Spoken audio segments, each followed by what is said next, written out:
আমাদের দরবারে ঢুকে দেখবেন যে একজন পুলিশ, উনি পুলিশের চাকরি করতেন, এখন রিটায়ার হয়ে গেছেন, ওই খাড় কুজো মেরে বসে থাকে দেখবেন একদম গেটে, কিন্তু জানবে না যে উনি পুলিশ।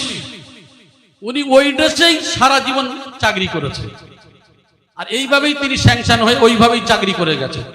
অথচ উনি যখন বিভিন্ন জায়গায় তিনি চাকরি করতেন বিভিন্ন পদ্ধতিতে, মানুষ পুলিশ হলে তার একটা গ্যাবিট থাকে না, আর সে খালি বলতেন মেহেরবানি করে আপনারা একটু চেক করে দেখবো, মেশিন দিয়ে টিটিট দিয়ে করে না, বিভিন্ন আওয়াজ হয়, ওই দিয়ে সে যখন আপনার পাতাল রেলে ওই মেট্রো রেলে যখন চাকরি করতেন, ও কি করে দয়া করে মেহেরবানি করে এই শব্দটা ব্যবহার করে মানুষের চেক করতে। বলেন তো দেখি, একটা পুলিশ হলে তার আদর্শ কেমন হওয়া উচিত? আরে আদর্শ যাই হোক না কেন, পুলিশের গ্যাবিট তো বেশি থাকে। তিনি এমন পুলিশ, তিনি ওইভাবেই বলতেন। ওনার বাড়িতে মজলিস করবেন, মজলিস করতে নিয়ে যাবেন তো রাত 8টায় গাড়ি। হুজুর কিবলা বলে দিলেন যে বাবা তোমরা তাড়াতাড়ি তাবারুকে এশারের নামাজটা পড়ে তোমরা তৈরি হয়ে যাবে। তখন আমাদের হুজুর কিবলার যে জামাই ছিলেন, নঈম মিয়া ছিলেন, আপনারা জানেন, দুলা ভাই নামে বেশি চেনেন। তো ঠিক 8টায় সময় দিয়েছে, 8টায় না 9টা আমার ঠিক খেয়াল হচ্ছে না, সামান্য আমার কনফিউজ হচ্ছে। তো যাই হোক, এখন যে টাইমে গাড়ি বলেছে তার আধ ঘন্টা আগে ছেড়ে দিয়েছে। আর এদিকে হুজুর কিবলা হুজরা থেকে বার হয়ে বলছে, আরে বাবা পুলিশ সাহেব কোথায় গেল, পুলিশ সাহেব কোথায় গেল, পুলিশ সাহেব কোথায় গেল, হুজুর পুলিশ সাহেব তো এখানে নাই। আরে বাবা গাড়িটা ছেড়ে দিচ্ছে গো। আবার এই টাইম দিয়ে আবার চলে যাচ্ছে, আর মৌলানা সাহেব যে আমাদের এদেরকে নিয়ে গেল না পুলিশ সাহেব, এই বলে হুজুর কিবলা হুজরার মধ্যে ঢুকে পড়লেন। তার 15 মিনিট পরে এসছেন পুলিশ সাহেব। যখন আসার পরে দুলা ভাই তখন বলছেন যে কি গো পুলিশ সাহেব, আজকে তোমার গাড়ি গেছে, যাও। আর উনি দেখবেন খুব নম্র ভদ্র মানুষ, সঙ্গে সঙ্গে বলছে কি হয়েছে। শোনার সঙ্গে সঙ্গে উনি আর কিছু না বলেই ব্যাগ ট্যাগ গুলো ধরে নিয়ে, আমরা তো রেডি ছিলাম, হুজুর কিবলাকে বলতে যাবো, দেখি হুজুর কিবলা আপনার ওই যে বিছানার উপরে শুয়ে কাপড়টা চাপা দিয়ে শুয়েই আছে। আমরা উঁকি মেরে দেখে চলে আসলাম, বললো তোমার চলে যাও। যাওয়ার পরে যখন যাচ্ছি ধর্মতলায় গিয়ে দেখি কেবিনে তালা দিচ্ছে, যে কেবিনের যিনি দায়িত্বে ছিলেন। তালা দেওয়ার সময় তখন আমাদের দেখে ও তখন সঙ্গে সঙ্গে ফোন করতে শুরু করেছে, আর এখানে 4-5 জন মানুষ রয়েছে, নিয়ে যাওয়া হয়নি, তা বাস কোথায়? বলে ধর্মতলার ওই 4 মাথা পার হয়ে যে রোড দিয়ে যাবে ওই রোডেই কি হচ্ছে, গাড়িটা খারাপ হয়ে পড়ে আছে। সুবহানাল্লাহ, গাড়িটা খারাপ হয়ে পড়ে আছে। উনি নিয়ে আমাদের দৌড়া, আমি তো জানিনি, তারপর উনি যখন বললেন সেগুলো বুঝতে পারলাম, দৌড়ে আমাদের নিয়ে যাচ্ছেন। নিয়ে যাওয়ার পরে গাড়িতে উঠলাম, ওঠার পরে কি মনে হলো, আমি বললাম যে বাবা স্টার্ট দেন। বলে না, অনেকক্ষণ ধরে চেষ্টা করা হচ্ছে, কিন্তু আমাদের মনের খবর আমরা তো বুঝতে পারছি। আর আমি সবসময় বলতাম যে ওলি আল্লাহ নাকি কারামত হয়, কেরাম কারামত হয়, এটা মনে হতো। মাদ্রাসা থেকে টাটকা পড়ে বার হয়েছি তো সেই সময়, আর হাক্কানি চরম বিরোধী লোক আমি ছিলাম, তো দেখবো এটাই। তো যখন গাড়িতে ওঠার পরে আমি বললাম যে ভাই স্টার্ট দেন, বলছে না এতক্ষণ ধরে চেষ্টা করে হচ্ছে না। স্টার্ট দেন না, ইনশাআল্লাহ আল্লাহ করাবে। স্টার্ট দেওয়ার পরে আল্লাহর মেহেরবানিতে স্টার্টই হয়ে গেল। সুবহানাল্লাহ। স্টার্ট হয়ে যাওয়ার পরে যখন মধ্যম গ্রামে গেলাম, মধ্যম গ্রামে যাওয়ার পরে বিয়ারিং গেল ভেঙে, গাড়ির বিয়ারিং ভেঙে গেছে। ওখান থেকে হুজুরকে ফোন করা হচ্ছে, হুজুর এই ব্যাপার। বলে হ্যাঁ গো বাবা, ও বিয়াদবি করেছে গো, ও বিয়াদবি করার জন্য আরো কি হবে আল্লাহ পাকই ভালো জানে, আরো কি হবে আল্লাহ পাকই ভালো জানে। তো তখন আমি চিন্তা করলাম আবার কি হতে পারে রে বাবা। আরে বাবা বেশি বেশি দরুদ শরীফ পড়ো।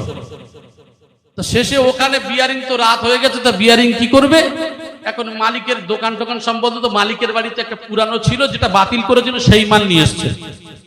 তো কি করবে, সেও তো বিয়ারিং যদি গজা বুঝতে পেরেছেন তো, নড়বড় করছে, খুব একটা ভালো নয়।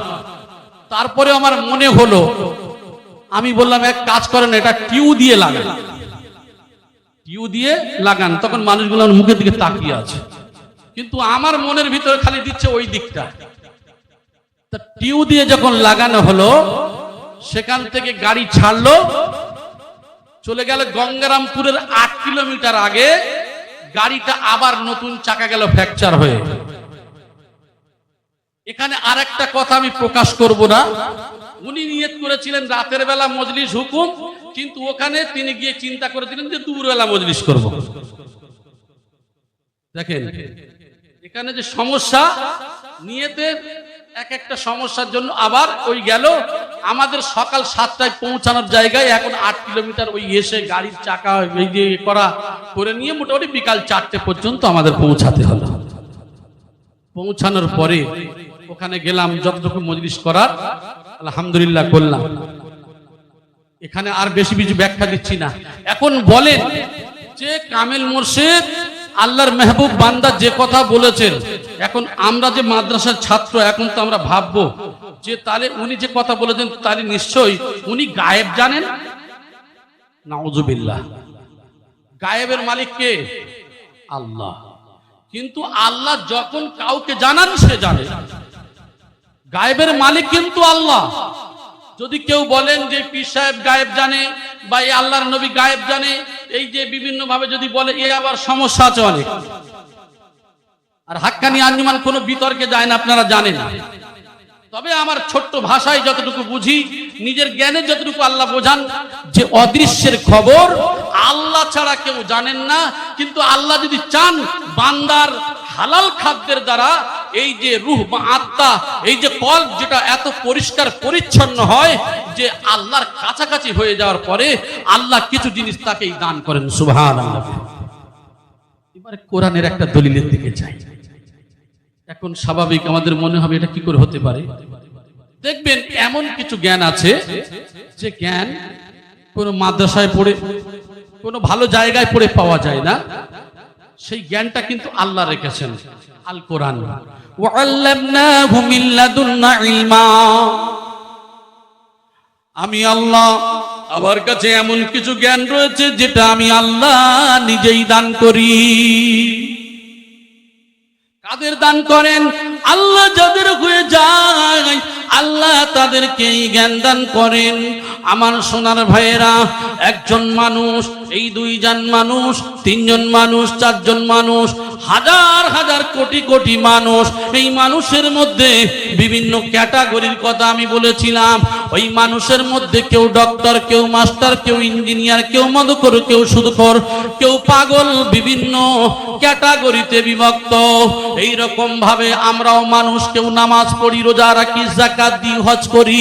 কিন্তু এই মানুষের মধ্যে এমন কিছু মানুষ রয়েছে যারা হালাল খেতে খেতে তাদের কলবকে এত পরিষ্কার পরিচ্ছন্ন করেছে যে এই কলবের দ্বারা আল্লাহ পাক রব্বুল আলামিনের অতি কাছাকাছি হয়ে যায়। এটা আমার আপনার চিন্তা করলে অনেক ভাবতে হবে। এই জন্য করে না ওলি আল্লাহদের সহবত, ওলি আল্লাহদের সহবত, ওই কোন পীর মাশায়েখদের, কোন সুফিয়ে কেরামদের সহবত, এ একটা কি বলবো, খুব গভীরতার মধ্যে যেতে পারলে তারপরে পাওয়া যায়।